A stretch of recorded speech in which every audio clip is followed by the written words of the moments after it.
12월 29일 날 아침에 하나님의 축복과 은총이 함께 하시기를 축원합니다. 어제 이어서 인생에 찢어진 그물을 깃는 주님의 말씀, 회복시키시는 주님의 은총을 우리가 묵상하면서 은혜를 받고 또 힘과 용기를 얻는 귀한 아침 되시기를 축원합니다.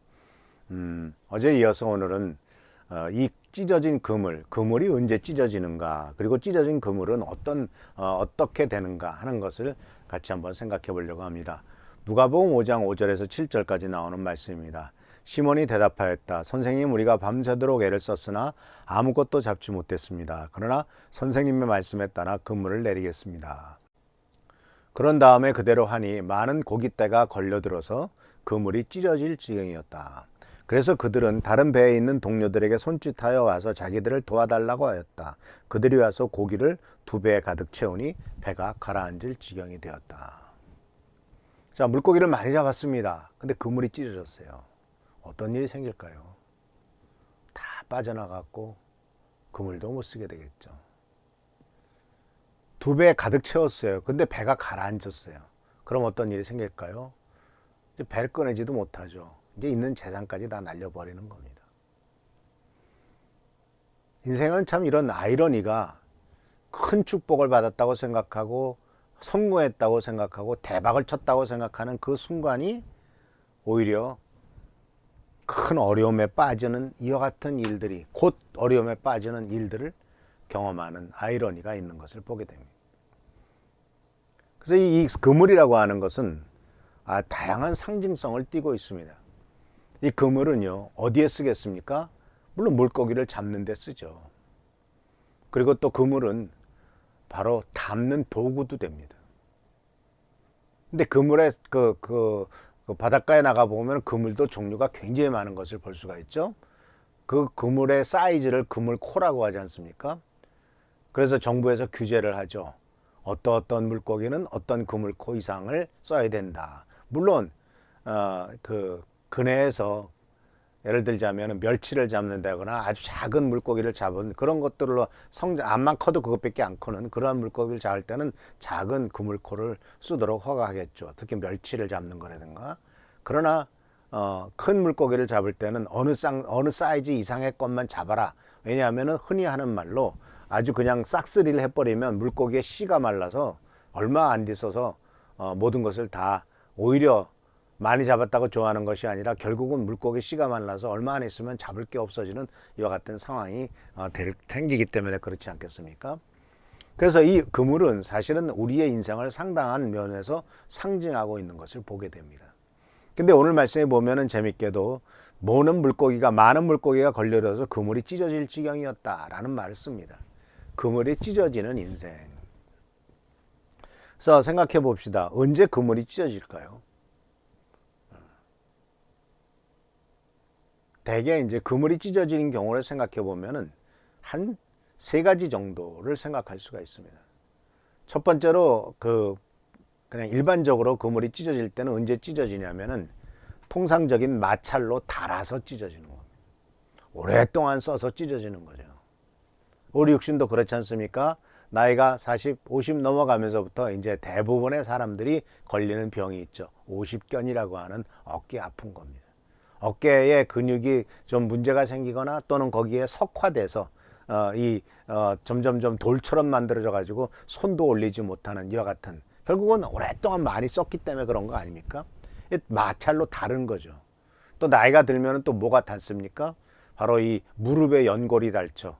무릎과 무릎 사이에 얇은 연골이 있어가지고 그것이 쿠션 노릇도 해주고 또 무릎을 굽히거나 피는 일에 있어서 잘 도움이 되도록 도와주는데, 이러한 뼈마디나 또는 연골이, 이 뼈마디마다 다 있는 것이 연골인데 이 연골이 닳아서 통상적인 마찰로 오랫동안 싸다 보면 닳아서, 심지어 가장 튼튼하다고 여기는 이빨, 그 질긴 고기도 씹고 많은 엄청나게 그 강한 역사를 할 수 있는 이빨이 닳기도 하고, 그래서 사실 다양하게 여러 가지로 많이 닳습니다. 어떤 큰 일보다도 평범한 스트레스가 반복하다 보면은 결국을 닳게 되는 거죠. 그리고 결국 그것은 망가지게 되는 거죠. 근데 인생을 보면은 평범한 인생들이 다 겪는 것이 그래요. 인생의 마음으로 말미암아 찢어지는 겁니다. 계속 상처를 입고 있다 보면은 괜찮아, 괜찮아, 괜찮아 하다가는 어느 한순간에 와라랑 무너지면서 다 그냥 가는 거죠. 심장도 그렇지 않습니까? 처음에 아주 튼튼하죠. 그렇지만 이게 계속 그 심장에 무리가 올 정도로 스트레스를 받고 또는 간도 너무 많이 술을 먹어가지고 간이 모든 독소를 해소하는데 그 독소를 해소할 수 없을 만큼 이제 간이 망가지고 위가 또 계속 그 술을 먹고 해가지고 위궤양에다 망가지고 하루아침에 되는 게 아니에요. 반복되는 작은 스트레스로 하여금 우리의 삶에 무너지게 만들고 또 가볍게 생각했던 것들이 어느 한순간에 무너지더라는 것이죠. 그래서 재미있는 실험을 한 거 있지 않습니까? 저 배 위에다가 모래를 놓는데 처음에 어느 수준 되면은 그 모래는 괜찮아요. 그런데 마지막 한 삽을 떠서 옮길 때 그것이 확 뒤집어지는 것을 볼 수가 있어요. 그게 무슨 뜻이냐면은 그 전까지는 버틸 수 있다고 사람이 생각한 거죠. 그러나 그 한 삽이 무너뜨린 것이 아니라 사실은 오랜 기간 쌓아왔던 우리 인생의 문제점이 우리들을 무너뜨리는 것을 발견할 수가 있어요. 그러니까 이 통상적인 마찰로 고물이 찢어집니다. 사랑하는 성도 여러분, 내 인생이 어렵고 힘들 때 혹시 계속해서 스트레스를 받고 해소하지 못한 것이 있나 없나 한번 생각해 볼 필요가 있습니다. 그리고 또 한 가지 원인은 다른 사람 때문에 찢어질 때가 있어요. 바다에 그물을 던졌습니다. 근데 그 바닷속에 우리가 모르잖아요. 그 바닷속에 어떤 배에서 버리고 간 무슨 그 암초가 있다든지 또 뱃속 그 밑에 곳에 있었던 어떤 큰 쇳덩어리가 있다든지 근데 걸리면은 뭐 여지없이 찢어지는 거죠. 이것은 내가 원인이 아니라 다른 사람이 원인이 돼가지고 인생이 찢어지는 경우를 발견할 수가 있죠. 심지어 우리들은 가까운 가족들로부터 말미암아 인생이 찢어지는 경우도 없지 않아 있는 것을 발견하게 됩니다. 아주 가까운 가족으로, 심지어는 부모 때문에, 심지어는 자식 때문에 인생이 완전히 망가지는 경우를 없지 않아 보고, 심지어 부모가 자식을 죽이기도 하고 자식이 부모를 죽이기도 하는 끔찍한 세상을 우리들은 살고 있는 것을 발견하게 됩니다. 이런 것들이 바로 우리 인생의 그물을 완전히 찢어져서 이제는 포기하게 만들고 쓸 수 없게 만드는 것을 발견하게 되죠. 근데 더 큰 문제는 바로 뭔지 아십니까?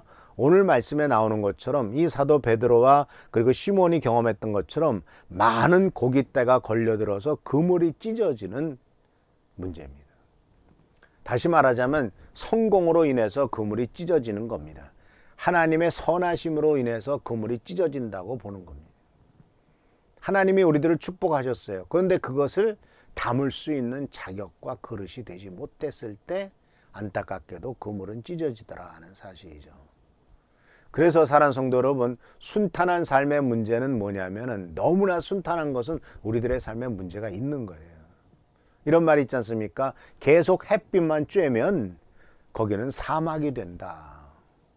가끔 폭풍도 치고 가끔 비도 오고 그래야 비와 햇빛이 균형을 맞아야 그것이 정말 푸른 초장이 되고 또 풍요로운 것이 되지, 계속 햇빛만 있어가지고 아주 찬란한 햇빛만 비치면 사막같이 되고 말 것이다 라는 사실이에요. 그래서 많은 사람들, 특히 계속적인 성공을 경험한 사람들은 사실 인성에 상당히 문제가 있어요.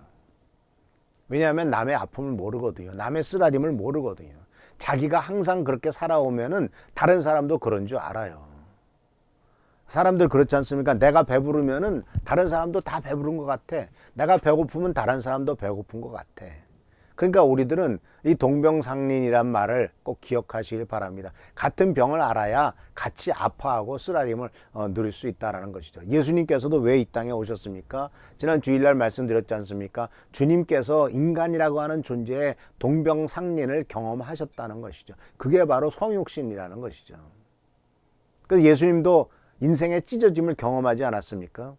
사랑하는 제자들이 배반했죠. 심지어 예수님께서 이렇게 사역을 시작하니까 친가족들이 와서 귀신 들린 것처럼 얘기했고, 동생들도 와서 뭐라고 그랬습니까? 형님, 큰일 하려면 예루살렘에 나가시오. 왜 이곳에 이 구석에서 이렇게 하오? 이러면서 바로 그 육신의 가족들도 예수를 이해하지 못하고, 물론 나중에 그들이 예수님의 부활승 전하시고 난 다음에 예수님의 제자가 되고 또 사도도 되는 역사가 있었습니다만은, 이런 모든 모습들을 보면은 사실은 이 가까운 가족들로 말미암아 힘든 일도 있고, 또는 모든 것이 잘 될 때 바로 마음이 강팍해지고 또는 어려워지는 것을 보게 됩니다. 또 잘 나가게 되면요, 사치 때문에 동정심이 없어져요. 그리고 계속 축복만 받으면요, 교만하고 방탕하게 됩니다. 그 부함과 안락함의 결과는 결코 좋은 것이 아니에요. 그래서 하는 성도 여러분, 우리들은 모든 것이 나에게 편안하고 문제가 될 때는요, 누가 말했던 것처럼 월급 잘 나오는데 무슨 걱정이냐 이러면서 아무런 변화도, 세상의 변화를 위해서 이 세상이 좀 더 나은 곳으로, 좀 더 잘된 곳으로 나가도록 하는 것에 대해서 아무런 관심도 없다는 것이죠. 그러니까 사랑하는 성도 여러분, 잘 되는 것 자체가 그물을 찢게 만들 수도 있다는 사실을 기억하시길 바랍니다. 모든 일이 다 잘 돼가는 것으로서 할렐루야 감사합니다 하면서 끝나는 게 아니라, 바로 그런 것 자체가 우리로 하여금 하나님을 필요로 하지 않는 인생을 만들게 된다라는 거예요. 그래서 사랑하는 성도 여러분, 우리의 삶 속에 많은 어렵고 힘든 일들이 있죠. 그런 것들이 사실은 다 복입니다. 왜냐하면 우리들로 하여금 교만하지 않게 하시고, 우리들로 하여금 잘못된 길로 나가지 않도록 계속해서 채찍질하고 우리들로 하여금 깨우치는 것이 바로 주님께서 우리들에게 주신 길이기 때문에 그렇습니다. 그래서 사랑하는 성도 여러분, 바로 오늘 말씀은 이제 이 그물이 찢어지는 문제에 대해서 잠깐 말씀을 나눴습니다. 혹시 그러나 우리들의 인생에 있어서 오늘 주시는 경고는 그겁니다. 잘 나가는 것 가지고 자랑하지 마라. 그것 자체가 우리들의 그 그물을 찢어버리게 만들고 진짜 하나님께서 주시려고 하는 진정한 축복을 누리지 못하며 결국은 다른 사람을 품지 못하는 결과를 가져오고 만다라는 것을 우리들에게 가르쳐주고 계십니다. 그래서 사랑하는 성도 여러분, 그물이 찢어질 때가 있다는 사실을 기억하십시오. 그러나 그것으로 끝나는 것은 아니죠. 이제 내일 주님께서 어떻게 내일 모레 계속 하나님께서 우리의 인생의 그물을 회복시키셔서 축복하시는 것인가 하는 것을 생각해보고 이제 성공과 축복으로 나가는 우리 귀한 성도님들 되시기를 축원합니다. 기도하겠습니다. 좋으신 주님, 우리는 인생을 살아가면서 그물과 같이 닳아서 찢어지기도 하고 다른 사람 때문에 찢어지기도 하고 또 너무나 잘 되는 바람에 그것이 우리들의 삶을 어렵게 만드는 경우도 있다는 것을 오늘 말씀을 통해서 배웠습니다. 주님, 간절히 근거와 고맙게는 주님 앞에 살아갈 때 우리가 겸손하도록 도와주시고, 아버지 하나님 향해서 우리가 아무것도 아닌 존재임을, 그저 죄인임을 깨닫고 주님 앞에 나가는 우리가 되도록 인도하여 주시옵소서. 오늘도 함께 하시고 지켜보살펴 주시기를 간절히 바라옵고 예수님의 이름으로 축복하며 간절히 기도하옵나이다. 아멘. 오늘도 하나님께서 축복하시고 채워주시는 은혜를 누리시기를 바랍니다. 하나님은 항상 우리 기도를 응답하시고 또 함께 하시며 돌봐주시길 원하신다는 사실 기억하시기 바랍니다. 이제 오늘 29일이죠. 내일 모레 저녁 때 송구영신 예배로 11시 반부터 줌으로 접속을, 11시 한 40분부터 줌으로 접속합니다. 그리고 그 전에 준비되는 대로 연락을 드리겠습니다. 교회 오셔서 달력과 축복의 말씀과 그리고 또한 성찬 키트를 받아가시길 바랍니다. 계속 교회를 위해서 또 나라 민족을 위해서 또 우리 성도님들의 어려움을 위해서 기도해 주시고 하나님의 축복과 은혜를 누리는 여러분 되시기를 축원합니다. 할렐루야 감사합니다.